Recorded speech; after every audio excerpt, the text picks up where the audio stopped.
जय हिंद दोस्तों, वंदे मातरम। परसों जब से कोविड के बारे में न्यूज़ निकल के आना शुरू हुई है, तब से लगातार इसके बारे में अब अपडेट्स आ रही हैं सामने, और एक बार फिर से चाइना इन सभी बातों का केंद्र बना हुआ है। लेकिन कल जब मैंने इसी सब्जेक्ट के ऊपर एक वीडियो बनाकर डाला, तो उस पर एक सज्जन का, एक महानुभाव का कमेंट आया। उनका कहना था कि चाइना एक धोखा है, ये भारत सरकार का हम लोगों को दबाने की सिर्फ एक बहुत बड़ी कॉन्स्पिरेसी है। मुझे समझ में नहीं आता, 3 लहरों को झेलने के बाद और न जाने कितने लोगों की मृत्यु हो जाने के बाद भी ऐसे लोग हमारे बीच में मौजूद हैं जो कि इस तरह की बातों को अभी भी एक अफवाह बताते हैं। शायद इनके घर से कोई किसी व्यक्ति की जान की हानि नहीं हुई है, इसीलिए इंसान ऐसी बातें कर रहा है।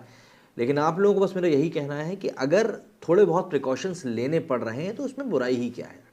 सरकार अभी सिर्फ मास्क पहनने को ही तो बोल रही है। अगर हम इतना भी नहीं कर सकते खुद की जान के लिए, तो फिर किसी के ऊपर रोना भी नहीं बनता है आपका।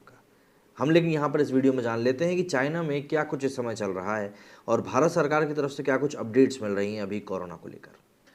चीन में कोरोना से हालात लगातार बिगड़ते जा रहे हैं। स्वास्थ्य अधिकारियों ने कहा है कि कोरोना का पीक इसी हफ्ते आएगा। लंदन की global health intelligence company Airfinity ने कहा है कि चीन में रोजाना 10 लाख केस आ रहे हैं और 5,000 मौतें हो रही हैं। हालांकि सरकारी आंकड़ों में गुरुवार को सिर्फ 4,000 केस ही बताए गए। चाइना और चाइना कम्युनिस्ट पार्टी पर नजर रखने वाली ह्यूमन राइट एक्टिविस्ट जेनिफर जेंग ने कुछ वीडियो पोस्ट किए हैं। इनमें दिख रहा है कि क्लासेस में पढ़ाई के वक्त भी बच्चों को ड्रिप चढ़ाई जा रही है, क्योंकि उनका संक्रमण खत्म नहीं हुआ है। वहीं एक वीडियो में शमशान में लंबी कतार दिखाई दे रही है और बताया जा रहा है कि शमशानों में अंतिम संस्कार के लिए 20 दिनों की वेटिंग है। शंघाई के एक अस्पताल ने अनुमान लगाया है कि चीन में अगले हफ्ते के आखिर तक करीब 2.5 करोड़ लोग कोरोना से संक्रमित होंगे। एक्सपर्ट्स के अनुसार चीन में अगले साल तक 10 लाख से ज़्यादा मौतें हो सकती हैं। वहीं WHO का कहना है कि उसे चीन से नए कोरोना मरीजों का कोई डेटा नहीं मिला है। हेल्थ एजेंसी के मुताबिक चीनी सरकार कोरोना केसेस की गिनती नहीं कर पा रही। दुनिया में भी केस बढ़ रहे हैं। यूएस में संक्रमितों का आंकड़ा एक बार फिर से 10 करोड़ के पार पहुंच चुका है। जापान में 8 महीने में करीब 41 बच्चों की जान जा चुकी है। वहीं चीन के अस्पतालों में बेड कम पड़ रहे हैं, सामूहिक अंतिम संस्कार किए जा रहे हैं। इस बीच सरकार ने एक बार फिर बॉर्डर सील करना शुरू कर दिया है। यूनान प्रांत में म्यांमार से सटे रुइली शहर में सीमा पार करने वालों पर नजर रखने वालों के लिए कैमरा और अलार्म लगा दिए गए। इतना ही नहीं, मोशन सेंसर और इलेक्ट्रिफाइड फेंसिंग भी लगाई गई। 2021 में भी चीन ने सीमा सील कर दी थी। दूसरे देशों से गैरकानूनी तरीके से आने वाले लोगों को रोकने के लिए सीमा पर पेट्रोलिंग बढ़ा दी थी। रूस से सटे शहर ये में कोविड के जिम्मेदार लोगों की सूचना देने पर 15 लाख का इनाम भी रखा गया है।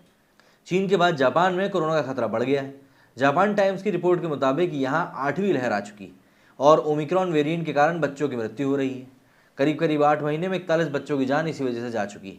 चीन में इसी प्रकार बिगड़ते हालातों ने जापान की चिंता भी बढ़ा दी। एक्सपर्ट्स का कहना है कि ओमिक्रॉन का नया वेरिएंट जानलेवा साबित हो रहा है।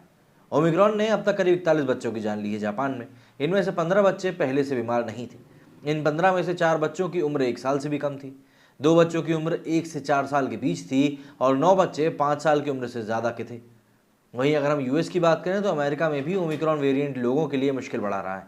जॉन हॉपकिंस यूनिवर्सिटी की एक रिपोर्ट के मुताबिक महामारी की शुरुआत से अब तक अमेरिका में कोरोना संक्रमितों की संख्या 10 करोड़ को पार कर चुकी है। यहाँ कोरोना के 70% मामलों के लिए ओमिक्रॉन के नए सब वेरिएंट को ही अहम वजह माना जा रहा है। वहीं कोरोना वर्ल्ड मीटर्स के आंकड़ों के मुताबिक साउथ कोरिया और फ्रांस में पिछले 24 घंटों में करीब 1.25 लाख से ज़्यादा नए केसेस मिले। साउथ कोरिया में नए केसों की संख्या 75,744 है और फ्रांस में यह आंकड़ा करीब 50,000 का है। फ्रांस में 120 और साउथ कोरिया में 62 लोगों की मृत्यु भी हुई। वहीं ब्राज़ील में 24 घंटे में 43,392 केस सामने आए। यहाँ 165 मौतें हुई हैं। जर्मनी में 41,431 केस सामने आए हैं और यहाँ मौतों का आंकड़ा 187 का है। दोनों देशों में मौतों की संख्या करीब 352 हो चुकी है। अगर हम बात समझने की कोशिश करते हैं कि ये पूरी जो स्थिति है इतनी गंभीर किस कदर हो चुकी है, तो आप इसका अंदाज़ा इसी बात से लगा लीजिए कि इस समय चीन में कोरोना केसेस के बढ़ने के बाद दवाओं की भी कमी हो चुकी है।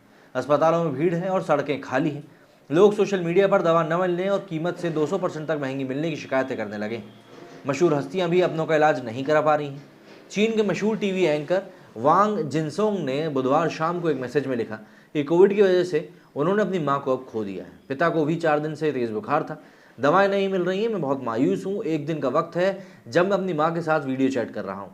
अब ये वीडियो कॉल कभी कनेक्ट नहीं होगा। बाहर से जब चाइना के सोर्सेज से बात करी गई तो वहाँ के शहरों के हालात पर पता चला। इनमें यूनिवर्सिटीज़ के प्रोफेसर्स और रिसर्च स्कॉलर्स भी शामिल हैं। उन्होंने वहाँ के हालात को लेकर बहुत सी बातें बताई। लेकिन उन लोगों ने नाम नहीं बताया। सोर्सेज ने बताया कि बुखार कम करने के लिए इस्तेमाल होने वाली इबुप्रोफेन की एक गोली के लिए लोगों को 50 युआन तक देने पड़ रहे हैं। एक युआन में मिलने वाला इंजेक्शन 100 गुना से ज़्यादा कीमत पर मिल रहा है। लंदन की global health intelligence company Airfinity के मुताबिक चीन में हर रोज़ कोरोना के करीब 10 लाख केस मिल रहे हैं। सोर्सेज के मुताबिक ह्यूबेई, चेंदू और बीजिंग के हॉस्पिटल मरीजों से भर चुके हैं। लोग लंबी लाइनों में खड़े हैं। कई शहरों में दवाओं की कमी हो चुकी है। बुखार में काम आने वाली दवाइयाँ काफ़ी ज़्यादा महंगी इस समय मिल रही हैं।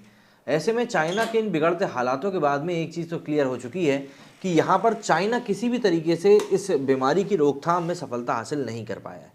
भारत में भी सरकार ने इसीलिए अपनी ही तरह के कई सारे गाइडलाइंस को जारी करने का शुरू कर दिया है। इसमें सबसे पहले तो यही कहा है कि मैंडेटरी नहीं है, लेकिन हिदायत दी जा रही है कि पब्लिक मास्क का उपयोग शुरू कर दे। देखिए, हम लोग ऑलरेडी देख चुके हैं कि जब हम भारत में दूसरी लहर आई थी, तब रेमडेसिविर इंजेक्शन जो था, जो कि बाद में बोल दिया गया कि इसे आम का नहीं है, उस इंजेक्शन के लिए कितनी ज़्यादा मारामारी हुई थी। तो ऐसे में अगर प्रिकॉशंस कुछ बरत लिए जाएंगे तो कहीं कोई बुराई नहीं होगी। आपका इस बारे में क्या कहना है, कमेंट करके ज़रूर बताएं। मेरी वीडियो फिलहाल इतना ही। जय हिंद, जय भारत।